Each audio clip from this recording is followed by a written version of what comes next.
당신이 지금 겪고 있는 그 어려움, 그 시련이 사실은 하나님께서 당신에게 큰 축복을 준비하고 계신다는 확실한 증거라는 사실을 알고 계십니까?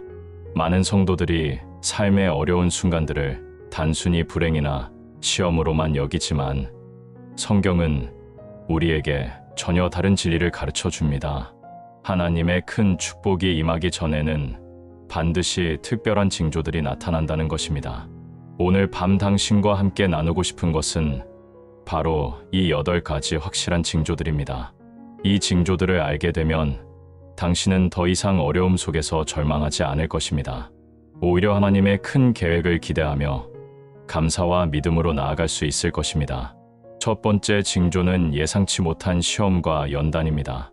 이것은 많은 사람들이 가장 이해하기 어려워하는 부분이기도 합니다. 왜 사랑하시는 하나님께서 축복을 주시기 전에 시험을 허락하시는 걸까요? 야고보서 1장 2절에서 3절은 이렇게 말씀합니다. 내 형제들아, 너희가 여러 가지 시험을 당하거든 온전히 기쁘게 여기라. 이는 너희 믿음의 시련이 인내를 만들어내는 줄 너희가 압니다. 하나님께서는 우리에게 큰 축복을 주시기 전에 먼저 우리의 믿음을 정죄하시고 순수하게 만드십니다. 마치 금이 불 속에서 정제되어 순금이 되듯이 말입니다. 아브라함을 생각해 보십시오. 하나님께서는 그를 믿음의 조상으로 세우시기 전에 얼마나 많은 시험을 허락하셨습니까? 본토 친척 아버지의 집을 떠나라는 명령부터 시작해서 아들이 없는 상태에서 후손이 하늘의 별과 같이 많아질 것이라는 약속을 받았습니다. 그리고 마침내 이삭이 태어났을 때 하나님께서는 그 아들을 제물로 바치라는 충격적인 명령을 하셨습니다. 창세기 22장에 기록된 이 사건은 단순한 순종의 시험이 아니었습니다. 이것은 아브라함이 하나님의 더 큰 계획 속에서 얼마나 중요한 인물이 될 것인지를 보여주는 예표였습니다. 모리아산에서 아브라함이 칼을 들어 아들을 잡으려 할 때 하나님의 사자가 그를 제지했습니다. 그리고 하나님께서는 이렇게 말씀하셨습니다. 내가 내 아들 내 독자도 내게 아끼지 아니하였으니 내가 내게 큰 복을 주고 복을 주어 내 씨를 하늘의 별과 같이 바닷가의 모래와 같이 번성하게 하리니 내 씨가 그 원수들의 성문을 차지하리라. 아브라함의 극한 시험 바로 뒤에 온 것은 상상을 초월하는 축복의 약속이었습니다. 이것이 하나님의 방식입니다. 당신이 지금 겪고 있는 시험이 예상치 못한 것이라면, 그리고 그 시험이 당신의 믿음의 뿌리를 흔들고 있다면, 이것은 하나님께서 당신을 더 큰 그릇으로 만드시려는 증거입니다. 욥을 보십시오. 그는 하루아침에 모든 재산과 자녀들을 잃었습니다. 심지어 아내마저 하나님을 저주하고 죽으라고 했습니다. 하지만 욥기 마지막 장을 보면 하나님께서 욥에게 이전보다 갑절의 축복을 주셨다고 기록되어 있습니다. 양이 14,000마리, 낙타가 6,000마리, 소가 1,000겨리, 암나귀가 1,000마리였습니다. 그리고 7 아들과 3 딸을 다시 주셨습니다. 시험의 강도가 클수록 뒤따르는 축복의 크기도 큽니다. 이것은 하나님 나라에 불변하는 법칙입니다. 베드로전서 1장 7절은 이렇게 설명합니다. 너희 믿음의 확실함은 불로 연단하여도 없어질 금보다 더 귀하여 예수 그리스도께서 나타나실 때에 칭찬과 영광과 존귀를 얻게 할 것이니라. 하나님께서는 우리를 연단하실 때 결코 우리를 파괴하려는 것이 아닙니다. 오히려 우리 안에 숨겨진 보석 같은 믿음을 드러내시려는 것입니다. 다윗 왕의 삶을 살펴보면 이 원리가 더욱 분명해집니다. 사무엘이 그를 기름 부어 왕으로 세웠지만 실제로 왕위에 오르기까지는 수많은 시련의 세월이 있었습니다. 사울 왕의 질투와 추격, 광야에서의 도망자 생활, 블레셋 땅에서의 피난 생활까지. 하지만 이 모든 시험들이 다윗을 이스라엘 역사상 가장 위대한 왕으로 준비시키는 과정이었습니다. 시편 23편에서 다윗이 고백한 것처럼 사망의 음침한 골짜기를 다닐지라도 해를 두려워하지 않는 믿음은 바로 이런 시험들을 통해 형성된 것입니다. 당신이 지금 직면한 시험이 재정적인 것이든 건강상의 문제든 인간관계의 갈등이든 아니면 사역의 어려움이든 상관없습니다. 중요한 것은 그 시험이 예상치 못하게 갑작스럽게 왔다는 것입니다. 하나님께서는 우리가 준비할 시간도 주지 않고 시험을 허락하실 때가 있습니다. 왜냐하면 준비된 시험은 진정한 시험이 아니기 때문입니다. 진짜 믿음은 예상치 못한 상황에서 드러납니다. 하나님의 큰 축복이 임하기 전에 나타나는 두 번째 징조는 하나님과의 친밀감이 놀랍도록 증가하는 것입니다. 이것은 첫 번째 징조인 시험과 밀접한 관련이 있습니다. 시험이 올 때 우리는 자연스럽게 하나님께 더 가까이 나아가게 됩니다. 그런데 놀라운 것은 이때 하나님께서도 우리에게 더 가까이 오신다는 것입니다. 야고보서 4장 8절은 이렇게 약속합니다. 하나님을 가까이 하라 그리하면 너희를 가까이 하시리라. 이것은 단순한 영적 격언이 아닙니다. 하나님 나라의 실제적인 법칙입니다. 축복을 받기 전에 하나님과의 친밀감이 깊어지는 이유는 무엇일까요? 하나님께서는 큰 축복을 감당할 수 있는 영적 그릇을 우리 안에 만드시기 때문입니다. 물을 담기 위해서는 먼저 그릇이 있어야 하는 것처럼 하나님의 축복을 받기 위해서는 그 축복을 담을 수 있는 영적 용량이 필요합니다. 그리고 이 용량은 오직 하나님과의 깊은 교제를 통해서만 확장됩니다. 모세의 경우를 생각해 보십시오. 하나님께서 그를 이스라엘의 지도자로 세우시기 전에 먼저 시내산에서 40일 동안 하나님과 단둘이 시간을 보내게 하셨습니다. 출애굽기 33장 11절은 이렇게 기록합니다. 사람이 자기의 친구와 이야기함 같이 여호와께서는 모세와 대면하여 말씀하시며 이런 친밀한 관계가 먼저 형성된 후에 모세는 60만 명의 이스라엘 백성을 이끌 수 있는 지도자가 될 수 있었습니다. 당신이 최근에 기도 시간이 길어지고 있다면, 성경 말씀이 예전보다 더 달콤하게 느껴진다면, 하나님의 음성을 듣고 싶어 하는 마음이 간절해졌다면, 이것은 매우 중요한 신호입니다. 이것은 하나님께서 당신을 더 큰 사명과 축복으로 부르고 계시다는 증거입니다. 시편 42편 1절에서 다윗이 고백한 것처럼 하나님이 사슴이 시냇물을 찾기에 갈급함 같이 내 영혼이 주를 찾기에 갈급하나이다라는 심정이 되는 것입니다. 이런 영적 갈급함은 억지로 만들어지는 것이 아닙니다. 성령께서 우리 마음속에 직접 역사하셔서 생기는 자연스러운 현상입니다. 요한복음 4장 23절에서 24절은 이렇게 말씀합니다. 아버지께 참되게 예배하는 자들은 영과 진리로 예배할 때가 오나니 곧 이때라. 아버지께서는 자기에게 이렇게 예배하는 자들을 찾으시느니라. 하나님께서는 당신과 깊이 교제하고 싶어 하십니다. 그리고 큰 축복을 준비하고 계실 때는 특별히 더 그렇습니다. 다윗 왕이 밧세바와 범죄한 후 나단 선지자의 책망을 받고 회개했을 때를 생각해 보십시오. 시편 51편에서 다윗은 이렇게 기도했습니다. 하나님이여 주의 인자를 따라 내게 은혜를 베푸시며 주의 많은 긍휼을 따라 내 죄악을 지워 주소서. 이 깊은 회개와 하나님과의 관계 회복 이후에 다윗의 통치는 더욱 견고해졌고 솔로몬이라는 지혜로운 아들을 얻게 되었습니다. 하나님과의 친밀감이 깊어지는 또 다른 증거는 기도 응답이 빨라지는 것입니다. 예전에는 오랫동안 기도해야 응답을 받았던 것들이 이제는 비교적 짧은 시간 안에 응답됩니다. 이것은 우리의 기도가 더 정확해졌기 때문입니다. 하나님의 마음을 더 잘 알게 되었기 때문에 하나님의 뜻에 합당한 기도를 드리게 되는 것입니다.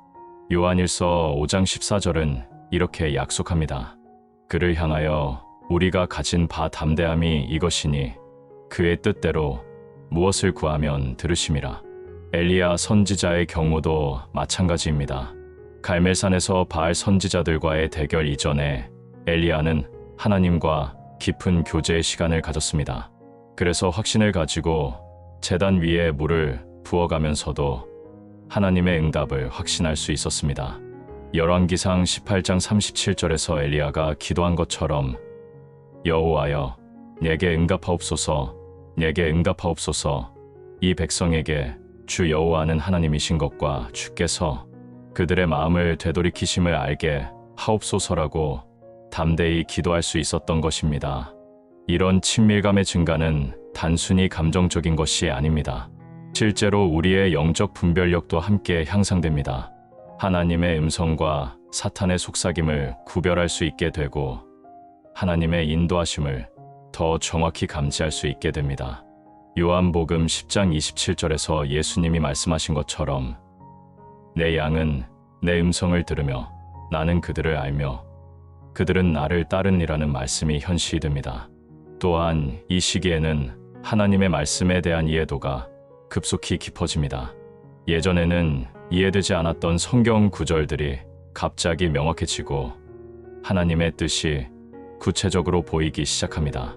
누가복음 24장 15절에서 엠마오로 가는 제자들에게 예수님이 성경을 해석해 주셨을 때처럼 성령께서 우리에게도 성경을 열어서 보여주십니다. 그들이 서로 말하되 길에서 우리에게 말씀하시고 우리에게 성경을 풀어주실 때에 우리 속에서 마음이 뜨겁지 아니하더냐 했더라. 당신이 최근에 새벽 기도가 즐거워졌다면, 성경을 읽을 때 새로운 깨달음이 계속 생긴다면, 하나님께 대한 사랑이 예전과 다르게 뜨거워졌다면 이 모든 것들이 하나님께서 당신에게 특별한 계획을 준비하고 계시다는 확실한 증거입니다. 하나님의 큰 축복이 임하기 전에 나타나는 세 번째 징조는 과거의 상처가 치유되고 깨어진 관계들이 회복되기 시작하는 것입니다. 이것은 매우 놀라운 하나님의 역사입니다.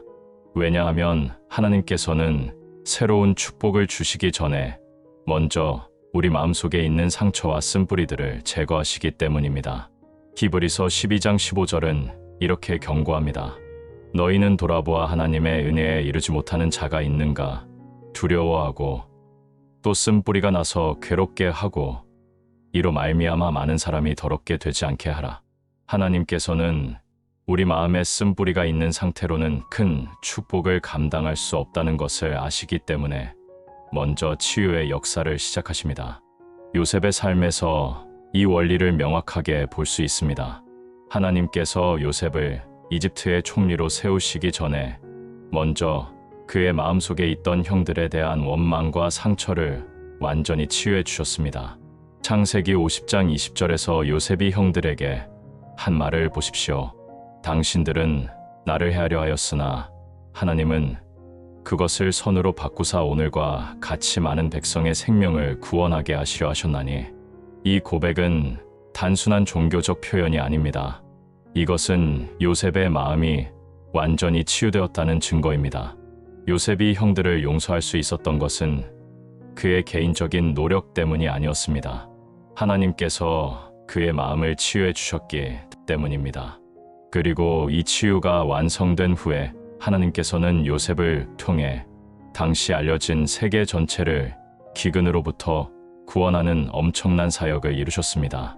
만약 요셉의 마음에 여전히 쓴뿌리가 남아 있었다면 이런 큰 축복과 사명을 감당할 수 없었을 것입니다. 과거 상처의 치유는 여러 가지 형태로 나타납니다. 첫째로, 오래전에 당신에게 상처를 준 사람에 대한 마음이 변화됩니다. 예전에는 그 사람을 생각만 해도 분노가 치밀어 올랐는데 이제는 오히려 그 사람을 불쌍히 여기는 마음이 생깁니다. 심지어 그 사람의 축복을 위해 기도할 수 있게 됩니다.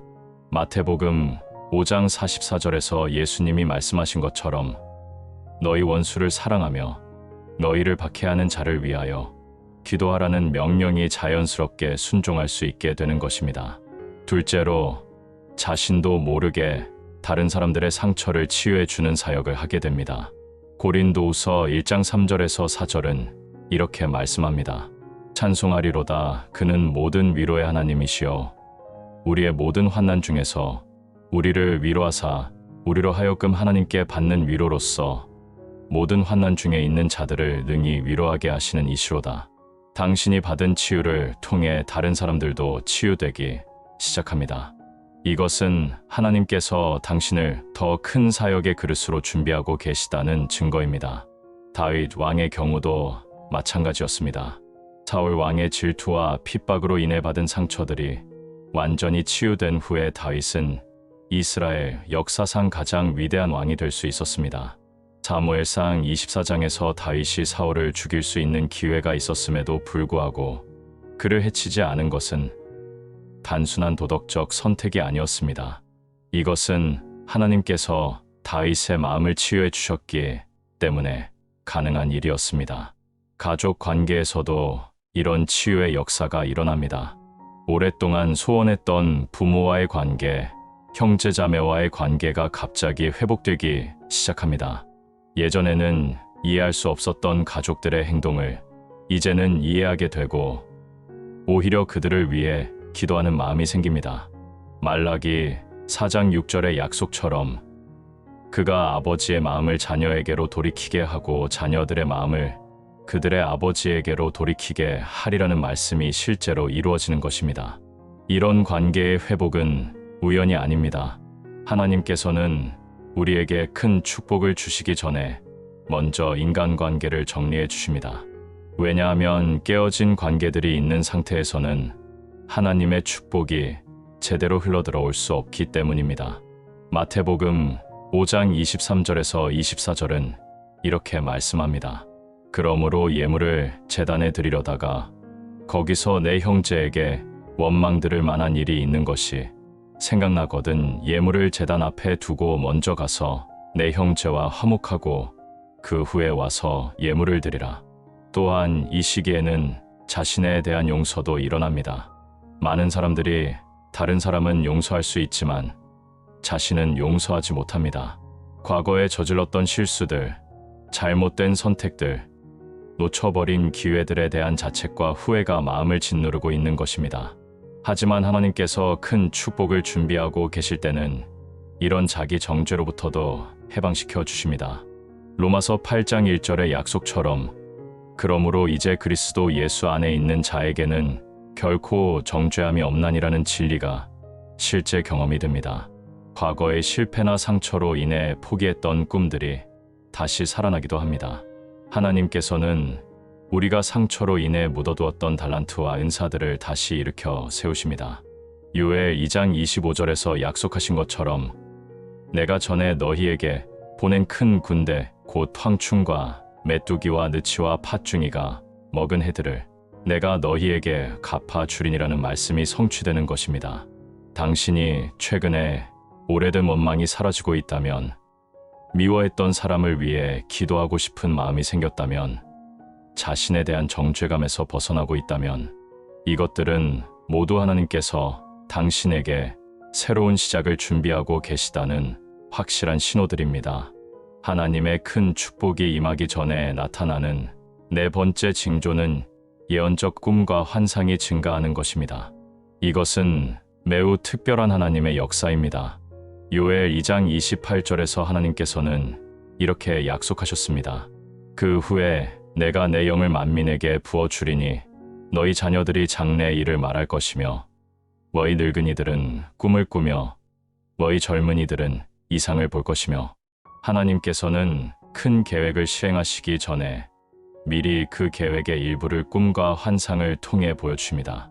이것은 우리로 하여금 하나님의 뜻을 미리 알게 하시고 그 일이 이루어졌을 때 하나님의 역사임을 확실히 알게 하시려는 것입니다. 성경에서 하나님의 큰 역사가 일어나기 전에는 반드시 꿈이나 환상이 먼저 주어졌습니다. 요셉의 경우를 보십시오. 창세기 37장에서 요셉은 두 가지 꿈을 꾸었습니다. 하나는 곡식단들이 자신의 곡식단에게 절하는 꿈이었고, 다른 하나는 해와 달과 11별이 자신에게 절하는 꿈이었습니다. 당시에는 그 꿈들이 무엇을 의미하는지 명확하지 않았습니다. 오히려 형들의 미움을 사게 되는 원인이 되기도 했습니다. 하지만 17년 후 그 꿈들이 정확히 성취되었을 때 요셉은 그 모든 과정이 하나님의 계획이었음을 깨달을 수 있었습니다. 다니엘 선지자의 경우도 마찬가지였습니다. 하나님께서는 다니엘을 통해 바벨론 제국에서 큰 일을 행하시기 전에 먼저 느부갓네살 왕의 꿈을 해석할 수 있는 능력을 주셨습니다. 다니엘서 2장 19절은 이렇게 기록합니다. 이에 밤의 환상으로 그 은밀한 것이 다니엘에게 나타나 보임에 다니엘이 하늘의 하나님을 찬송하니라. 다니엘은 단순히 꿈을 해석한 것이 아니라 하나님께서 보여주신 계시를 받아 전달한 것이었습니다. 이런 예언적 꿈들은 여러 가지 특징을 가지고 있습니다. 첫째로, 일반적인 꿈과는 달리 매우 선명하고 기억에 오래 남습니다. 꿈을 꾼 지 며칠이 지나도 마치 방금 전에 본 것처럼 생생하게 기억됩니다. 민수기 12장 6절에서 하나님께서는 이렇게 말씀하셨습니다. 너희는 내 말을 들으라. 너희 중에 선지자가 있으면 나 여호와가 환상으로 나를 그에게 알리기도 하고 꿈으로 그와 말하기도 하거니와. 하나님께서 주시는 꿈은 단순한 뇌의 작용이 아니라 하나님의 구체적인 계시입니다. 둘째로, 이런 꿈들은 대부분 미래의 일들과 관련되어 있습니다. 당신의 사역이나 직업, 가정, 또는 당신이 살고 있는 지역이나 나라에 대한 하나님의 계획이 보여집니다. 때로는 상징적인 형태로 나타나기 때문에 즉시 이해되지 않을 수도 있지만 시간이 지나면서 그 의미가 명확해집니다. 하박국 2장 3절은 이렇게 말씀합니다. 이 환상은 정한 때가 있나니 그 종말을 향하여 달려가리니 거짓이 없으리라. 비록 더딜지라도 기다리라. 지체되지 않고 반드시 응하리라. 셋째로, 이런 꿈들은 하나님의 성품과 일치합니다. 하나님께서 주시는 꿈은 결코 하나님의 말씀에 반대되는 내용을 담고 있지 않습니다. 오히려 성경의 원리와 완전히 일치하며 하나님의 사랑과 공의, 거룩함을 나타냅니다. 요한일서 4장 1절은 이렇게 경고합니다. 사랑하는 자들아, 영을 다 믿지 말고 오직 영들이 하나님께 속하였나 분별하라. 많은 거짓 선지자가 세상에 나왔음이라. 솔로몬 왕의 경우를 보면 이 원리가 더욱 명확해집니다. 열왕기상 3장에서 솔로몬이 기브온에서 제사를 드린 후 하나님께서 꿈에 나타나셔서 무엇이든지 구하라고 하셨습니다. 솔로몬이 지혜를 구했을 때 하나님께서는 지혜뿐만 아니라 부귀와 영광까지 더해 주시겠다고 약속하셨습니다. 이 꿈은 단순한 상상이 아니라 실제로 이루어진 하나님의 약속이었습니다. 마태복음에서 요셉이 꾸었던 꿈들도 마찬가지입니다. 마리아와 정혼했을 때 천사가 꿈에 나타나 두려워하지 말고 마리아를 아내로 맞이하라고 했습니다. 또한 헤롯이 아기 예수를 죽이려 할 때도 꿈에 나타나 이집트로 피하라고 지시했습니다. 이 모든 꿈들이 예수님의 탄생과 보호를 위한 하나님의 섭리였던 것입니다. 당신이 최근에 평소와 다른 꿈들을 꾸고 있다면 주의 깊게 관찰해야 합니다. 특히 반복적으로 나타나는 꿈이나 매우 인상 깊은 꿈이 있다면 그것을 기록해 두시기 바랍니다. 다니엘서 7장 1절에서 다니엘이 그 꿈의 대의를 기억하였더라고 한 것처럼 말입니다. 하나님께서는 종종 같은 메시지를 여러 번 다른 방식으로 전달하십니다. 또한 이 시기에는 기도 중에 받는 영감이나 성경을 읽을 때 받는 특별한 깨달음도 증가합니다. 하나님께서는 우리가 깨어 있을 때나 잠들어 있을 때나 상관없이 말씀하십니다. 시편 16편 7절은 이렇게 고백합니다. 나를 훈계하신 여호와를 송축할지라. 밤마다 내 양심이 나를 교훈하도다. 환상의 경우에는 더욱 특별합니다. 사도 바울이 3층 천에 올라간 경험이나 요한이 밤모섬에서 본 계시처럼 때로는 매우 구체적이고 생생한 영적 체험을 하게 됩니다. 이런 경험들은 그 사람의 인생을 완전히 바꾸어 놓는 전환점이 됩니다. 사도행전 9장에서 사울이 다마스쿠스 도상에서 예수님을 만난 것처럼 말입니다. 당신이 꾸는 꿈의 내용을 살펴보십시오. 하나님께서는 당신의 미래를 미리 보여주고 계실지도 모릅니다.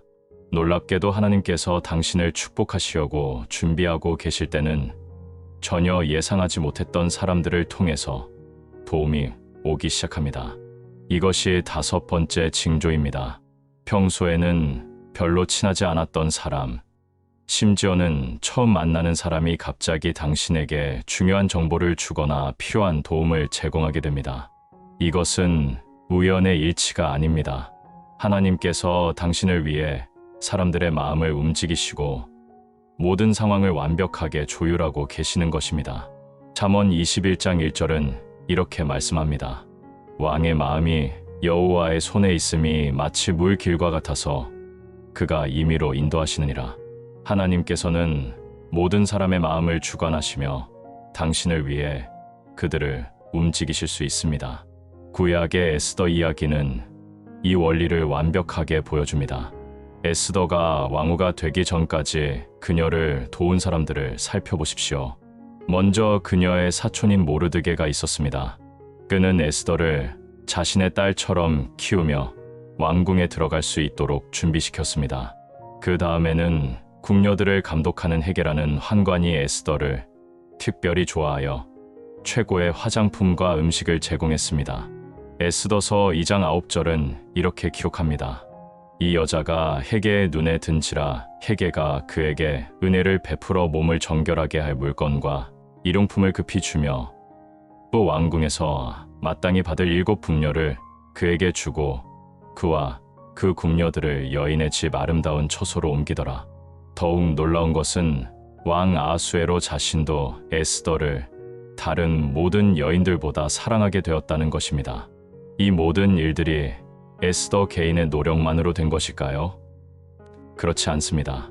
하나님께서 유대 민족을 구원하시려는 큰 계획을 가지고 계셨고 그 계획을 위해 모든 사람들의 마음을 움직이셨던 것입니다. 에스더서 4장 14절에서 모르드게가 에스더에게 한 말을 기억하십시오. 이때에 내가 만일 잠잠하여 말이 없으면 유대인은 다른 곳에서 노임과 구원을 얻으리라. 그러나 너와 내 아버지 집은 멸망하리라. 내가 왕후의 지위를 얻은 것이 이 때를 위함이 아닌지 누가 알겠느냐. 신약의 룻과 보아스의 이야기도 마찬가지입니다. 룻이 시어머니 나오미를 따라 베들레헴에 왔을 때 그녀는 완전한 이방인이었습니다. 하지만 하나님께서는 보아스의 마음을 움직이셔서 룻을 특별히 보호하고 돌보게 하셨습니다. 룻기 2장 11절에서 12절을 보면 보아스가 룻에게 말합니다. 내 시어머니를 떠나 내 친정어머니와 내 고국을 떠나 전에 알지 못하던 백성에게로 온 일이 내게 분명히 알려졌느니라. 여호와께서 내 행한 일을 보응하시기를 원하며 이스라엘의 하나님 여호와께서 그의 날개 아래의 보호를 받으러 온 내게 온전한 상을 주시기를 원하노라. 이런 의외의 도움은 여러 형태로 나타날 수 있습니다. 때로는 직장에서 당신을 추천해 주는 사람이 나타나고 때로는 사업에 필요한 정보를 제공해 주는 사람이 나타납니다. 또는 당신이 어려움에 처했을 때 재정적인 도움을 주는 사람이 생기기도 합니다. 심지어는 전혀 모르던 사람이 갑자기 나타나서 중요한 조언을 해주기도 합니다. 사도 바울의 경우를 보십시오. 그가 복음을 전하면서 만난 수많은 사람들이 하나님께서 예비하신 협력자들이었습니다. 리디아라는 여인은 바울의 첫 번째 유럽 선교에서 중요한 역할을 했습니다. 사도행전 16장 14절은 이렇게 기록합니다. 두아디라 시의 자주 장사로서 하나님을 공경하는 리디아라 하는 한 여자가 들었는데 주께서 그 마음을 열어 바울의 말을 청종하게 하시지라. 하나님께서 리디아의 마음을 열어주셨기 때문에 그녀가 바울을 도울 수 있었던 것입니다. 아굴라와 브리스길라 부부도 마찬가지였습니다. 그들은 바울이 고린도에서 사역할 때 중요한 동역자가 되었습니다. 사도행전 18장 2절에서 3절을 보면 아굴라와 그 아내 브리스길라를 만나니 그들이 바울과 함께 지내며 일하니 그 생업이 천막 만드는 것이라 같더라고 기록되어 있습니다. 이것도 우연이 아니었습니다. 하나님께서 바울의 사역을 위해 미리 예비해 놓으신 사람들이었습니다. 때로는 어린아이를 통해서도 하나님의 도움이 옵니다. 열왕기하 5장에서 나아만 장군이 문둥병을 치료받은 것도 그의 집에 있던 이스라엘 소녀의 말을 통해서였습니다. 그 소녀는 나아만의 아내에게 사마리아에 있는 선지자가 그 문둥병을 고칠 수 있다고 말했습니다. 이 한마디로 인해 나아만은 엘리사 선지자를 만나게 되었고 완전한 치유를 받을 수 있었습니다. 현대에도 이런 일들이 계속 일어나고 있습니다. 당신이 필요한 것이 무엇인지도 말하지 않았는데 누군가가 정확히 그것을 제공해 주는 경우가 있습니다.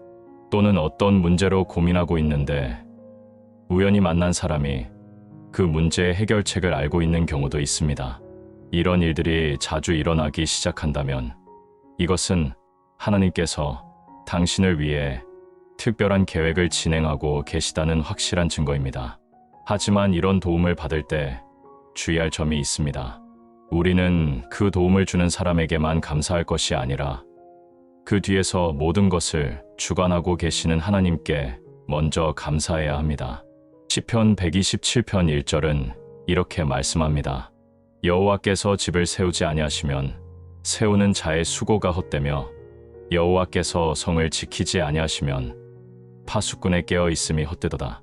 또한 이런 도움을 받는 것에 익숙해져서 하나님을 의존하는 것보다 사람을 의존하게 되어서는 안 됩니다. 예레미야 17장 5절은 이렇게 경고합니다.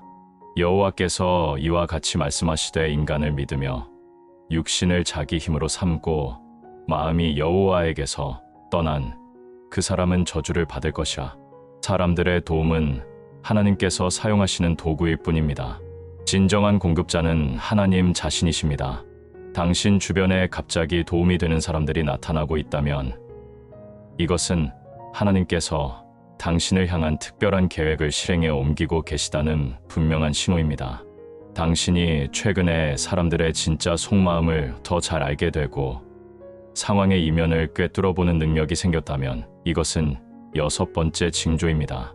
영적 분별력의 향상은 하나님께서 당신에게 더 큰 책임과 권한을 맡기시기 전에 주시는 특별한 은사입니다. 잠언 27장 19절은 이렇게 말씀합니다. 물에 비친 얼굴이 서로 같은 것 같이 사람의 마음도 그 사람을 나타내느니라. 하나님께서는 우리에게 사람의 마음을 분별할 수 있는 능력을 주셔서 지혜롭게 판단하고 행동할 수 있게 하십니다. 사무엘 선지자의 어린 시절을 생각해 보십시오. 처음에는 하나님의 음성과 엘리 제사장의 음성을 구별하지 못했습니다. 사무엘상 3장 7절은 이렇게 기록합니다.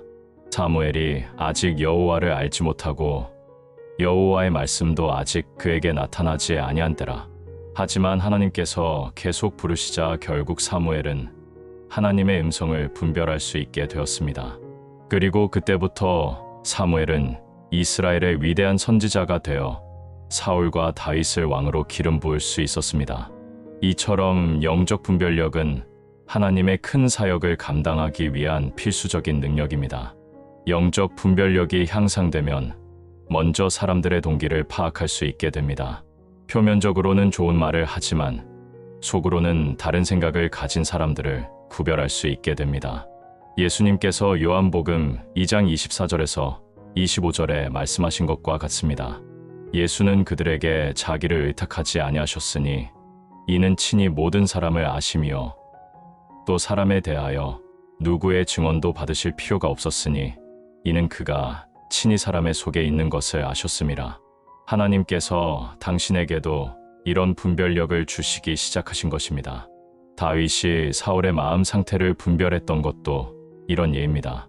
사울이 겉으로는 다윗을 사랑한다고 말했지만 다윗은 사울의 질투와 살의를 정확히 감지할 수 있었습니다. 사무엘상 18장 9절은 이렇게 기록합니다. 그날 후로 사울이 다윗을 주목하였더라. 다윗은 이 위험한 상황을 영적으로 분별하고 지혜롭게 행동할 수 있었기 때문에 생명을 보존할 수 있었습니다. 사도 바울의 경우도 마찬가지였습니다. 그는 사람들의 영적 상태를 정확히 분별할 수 있었습니다. 사도행전 13장에서 바울이 구브로 섬에서 만난 바예수라는 마술사를 보십시오. 바울은 즉시 그가 복음을 방해하는 자임을 분별하고 성령이 충만하여 그를 꾸짖었습니다. 사도행전 13장 9절에서 10절은 이렇게 기록합니다. 사울이라고 하는 바울이 성령이 충만하여 그를 주목하고 이르되 모든 거짓과 악행이 가득한 자여 마귀의 자식이여 모든 의의 원수여 주의 바른 길을 굽게 하기를 그치지 아니하겠느냐. 이런 분별력은 단순히 사람을 판단하기 위한 것이 아닙니다. 오히려 사람들을 더 효과적으로 도와주고 섬기기 위한 것입니다. 예수님께서 사마리아 여인에게 접근하실 때를 보십시오. 예수님은 그 여인의 과거와 현재 상황을 정확히 아시고 그에 맞는 방법으로 복음을 전하셨습니다. 요한복음 4장 18절에서 예수님이 말씀하셨습니다. 내가 남편 5이 있었고 지금 있는 자도 내 남편이 아니니 이 말이 참되도다. 이런 정확한 분별력이 있었기 때문에 그 여인이 회개하고 온 동네에 복음을 전할 수 있었습니다. 영적 분별력의 또 다른 영역은 상황에 대한 분별입니다. 어떤 일이 하나님께로부터 온 것인지 사탄으로부터 온 것인지를 구별할 수 있게 됩니다. 욥의 친구들은 욥이 당한 시험을 하나님의 징계로만 보았지만 욥기를 읽는 우리는 그것이 사탄의 시험이었음을 알 수 있습니다. 이처럼 상황의 영적 배경을 분별하는 것은 매우 중요합니다. 느헤미야가 예루살렘 성벽을 재건할 때도 이런 분별력이 필요했습니다. 산발락과 도비아가 겉으로는 도와주겠다고 했지만 느헤미야는 그들의 진짜 의도가 공사를 방해하려는 것임을 분별했습니다.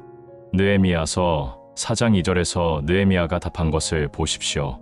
내가 그들에게 사자를 보내어 이르되 내가 큰 공사를 하니 내려가지 못하겠노라. 어찌하여 공사를 중단하게 하고 너희에게 내려가겠느냐 하매. 이런 분별력은 기도를 통해서 더욱 예민해집니다. 솔로몬이 하나님께 지혜를 구했을 때 하나님께서 기뻐하신 것처럼 우리도 영적 분별력을 위해 기도해야 합니다. 열왕기상 3장 9절에서 솔로몬이 기도한 것을 보십시오. 누가 주의 이 많은 백성을 재판할 수 있사오리이까. 지혜로운 마음을 종에게 주사 주의 백성을 재판하여 선악을 분별하게 하옵소서. 성경 말씀에 대한 이해도 깊어집니다. 예전에는 이해되지 않았던 말씀들이 갑자기 명확해지고 말씀의 깊은 의미를 깨닫게 됩니다. 누가복음 24장 45절에서 예수님께서 제자들에게 하신 일을 보십시오.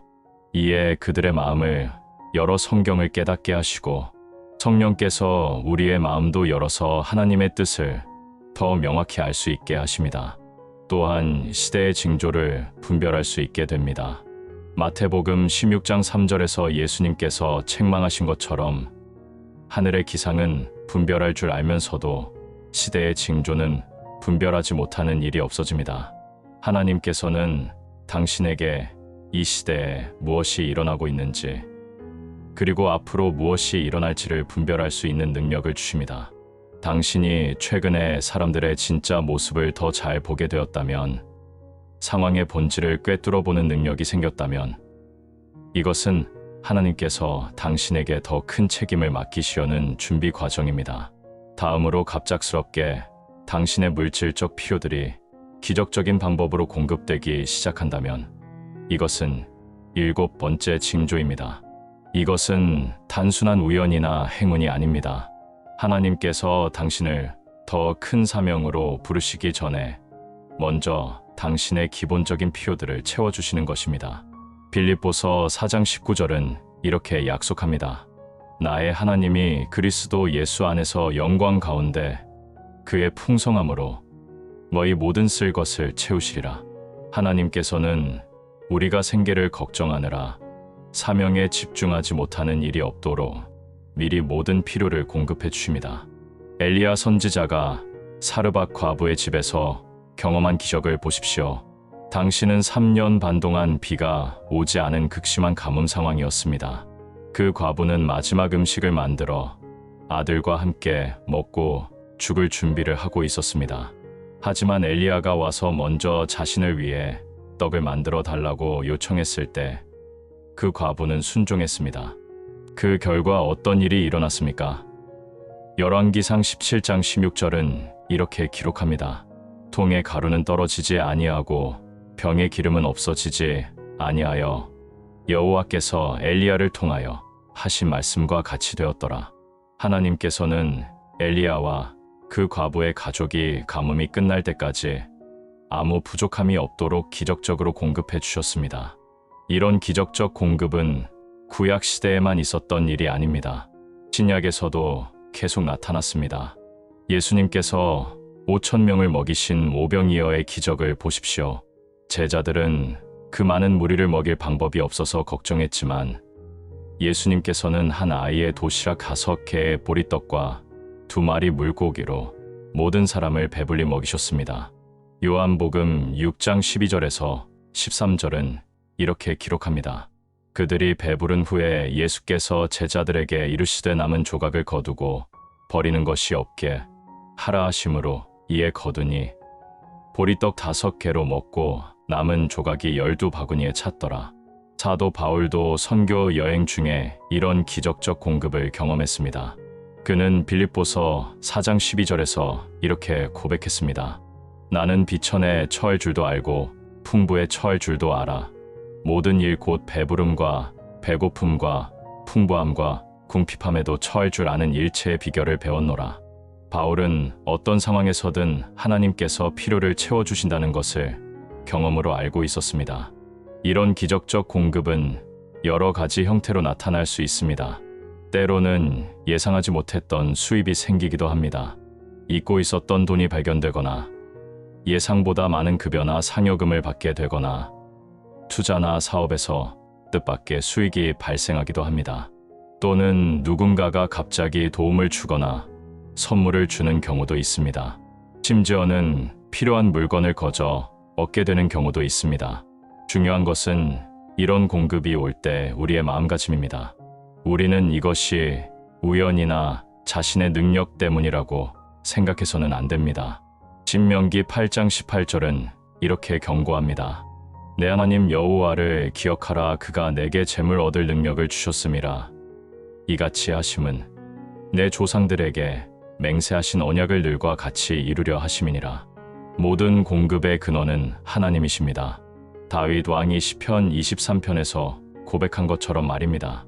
여호와는 나의 목자시니 내게 부족함이 없으리로다. 하나님께서는 우리의 목자가 되셔서 우리에게 필요한 모든 것을 공급해 주십니다. 양을 치는 목자가 양들이 굶주리지 않도록 꼴을 먹이고 물을 먹이는 것처럼 하나님께서도 우리의 모든 필요를 아시고 때에 따라 공급해 주십니다. 하지만 이런 물질적 공급에는 더 깊은 목적이 있습니다. 하나님께서는 단순히 우리를 편하게 해주시려고 물질을 주시는 것이 아닙니다. 더 큰 사명을 감당할 수 있도록 기반을 마련해 주시는 것입니다. 아브라함이 하나님의 부르심을 받았을 때를 보십시오. 창세기 13장 2절에서 2절은 이렇게 기록합니다. 아브라함이 애굽에서 나올 새 그와 그의 아내와 모든 소유와 롯과 함께 남방으로 올라가니 아브라함에게 가축과 은과 금이 풍부하였더라. 하나님께서는 아브라함을 믿음의 조상으로 세우시기 전에 먼저 물질적인 축복을 풍성히 주셨습니다. 솔로몬의 경우도 마찬가지였습니다. 하나님께서 솔로몬에게 지혜를 주실 때 함께 부와 영광도 주셨습니다. 열왕기상 3장 13절에서 하나님께서 약속하신 것을 보십시오. 내가 또 내가 구하지 아니한 부귀와 영광도 내게 주노니 내 평생에 왕 중에 너와 같은 자가 없을 것이라. 하나님께서는 솔로몬이 이스라엘을 지혜롭게 다스릴 수 있도록 물질적 기반도 함께 주셨던 것입니다. 신약에서도 초대교회 성도들이 경험한 기적들을 보십시오. 사도행전 2장 46절에서 47절은 이렇게 기록합니다. 날마다 마음을 같이하여 성전에 모이기를 힘쓰고 집에서 떡을 떼며 기쁨과 순전한 마음으로 음식을 먹고 하나님을 찬미하며 또 온 백성에게 칭송을 받으니 주께서 구원받는 사람을 날마다 더하게 하시니라. 초대교회 성도들에게는 물질적 부족함이 없었고 그 결과 복음이 더욱 널리 전파될 수 있었습니다. 현재 당신에게 예상치 못한 수입이 생기거나 필요한 것들이 기적적으로 공급되고 있다면 이것은 우연이 아닙니다. 하나님께서 당신을 더 큰 사명으로 부르시기 전에 물질적 기반을 마련해 주고 계시는 것입니다. 하지만 이런 축복을 받을 때 교만해져서는 안 됩니다. 오히려 더욱 겸손한 마음으로 하나님께 감사하며 이 축복을 하나님 나라를 위해 어떻게 사용할 것인지를 기도해야 합니다. 마지막 8번째 징조는 당신의 사명과 부르심이 전에 없이 명확해지는 것입니다. 이것은 모든 징조들의 절정이라고 할 수 있습니다. 앞에 7가지 징조들이 모두 이 순간을 위한 준비였다고 해도 과언이 아닙니다. 하나님께서는 당신을 시험으로 연단하시고 친밀한 관계로 이끄시며 상처를 치유해 주시고 계시를 주시며 사람들을 통해 도우시고 분별력을 주시며 물질적 필요를 채워주신 후에 마침내 당신이 해야 할 일을 분명히 보여줍니다. 에베소서 2장 10절은 이렇게 말씀합니다. 우리는 그가 만드신 바라 그리스도 예수 안에서 선한 일을 위하여 지으심을 받은 자니 이 일은 하나님이 전에 예비하사 우리로 그 가운데서 행하게 하려 하심이니라. 이사야 선지자의 부르심을 보십시오. 이사야서 6장에서 이사야가 성전에서 하나님의 영광을 보았을 때 그는 먼저 자신의 죄를 깨닫고 회개했습니다. 그 후 천사가 제단의 수치로 그의 입술을 정결케 했습니다. 이 모든 과정이 끝난 후에 하나님께서 말씀하셨습니다. 내가 누구를 보내며 누가 우리를 위하여 갈고? 그때 이사야가 대답했습니다. 내가 여기 있나이다. 나를 보내소서. 이것이 참된 부르심입니다. 하나님께서 먼저 준비시키시고 정결케 하신 후에 사명을 주시는 것입니다. 모세의 경우도 마찬가지였습니다. 출애굽기 3장에서 하나님께서 떨기나무 가운데서 모세를 부르셨을 때 모세는 처음에는 자신이 할 수 없다고 사양했습니다. 하지만 하나님께서 계속해서 확신을 주시고 능력을 주시자 결국 모세는 자신의 사명을 분명히 깨닫게 되었습니다. 출애굽기 3장 10절에서 하나님께서 말씀하신 것을 보십시오. 이제 내가 너를 바로에게 보내어 너로 내 백성 이스라엘 자손을 애굽에서 인도하여 내게 하리라. 모세는 이 순간부터 자신이 이스라엘 백성을 해방시킬 지도자라는 것을 분명히 알게 되었습니다. 사도 바울의 다마스쿠스 체험도 그렇습니다. 사도행전 9장에서 바울이 예수님을 만났을 때 그는 즉시 자신의 사명을 깨달았습니다. 사도행전 26장 16절에서 18절에서 예수님께서 바울에게 말씀하신 것을 보십시오. 일어나 내 발로 서라. 내가 내게 나타난 것은 곧 내가 본 일과 장차 내가 내게 나타날 일에 내가 종과 증인이 되게 하려 함이니 이 백성과 이방인들에게서 내가 너를 구원하여 그들에게 보내어 그 눈을 뜨게 하여 어둠에서 빛으로 사탄의 권세에서 하나님께로 돌아오게 하고 죄 사함과 나를 믿어 거룩하게 된 무리 가운데서 기업을 얻게 하리라 하시더이다. 바울은 이 순간부터 자신이 이방인의 사도라는 것을 분명히 알았습니다.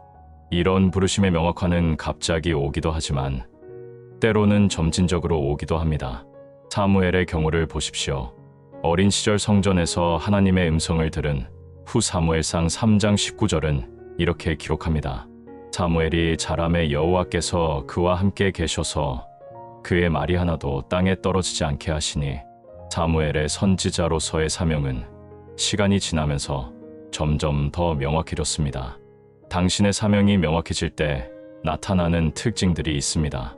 첫째로, 당신이 해야 할 일에 대한 확신이 생깁니다. 더 이상 이것저것 망설이지 않고 하나님께서 원하시는 것이 무엇인지를 분명히 알게 됩니다.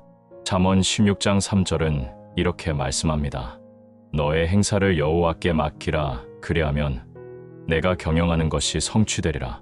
둘째로, 그 일을 해야 한다는 강렬한 소명감이 생깁니다. 예레미야가 예레미야서 20장 9절에서 고백한 것처럼 말입니다. 내가 다시는 여호와를 선포하지 아니하며 그의 이름으로 말하지 아니하리라 하면 나의 심장이 불붙는 것 같고 골수에 사무쳐서 답답하여 견딜 수 없나이다. 진정한 소명은 피할 수 없는 것입니다. 셋째로, 그 일을 감당할 수 있는 능력과 은사가 함께 주어집니다. 하나님께서는 부르시기만 하고 능력을 주지 않으시는 분이 아닙니다. 고린도후서 3장 5절은 이렇게 말씀합니다. 우리가 무슨 일이든지 우리에게서 난 것 같이 스스로 만족할 것이 아니니 우리의 만족은 오직 하나님으로부터 나느니라. 하나님께서 주시는 능력으로 모든 일을 감당할 수 있습니다.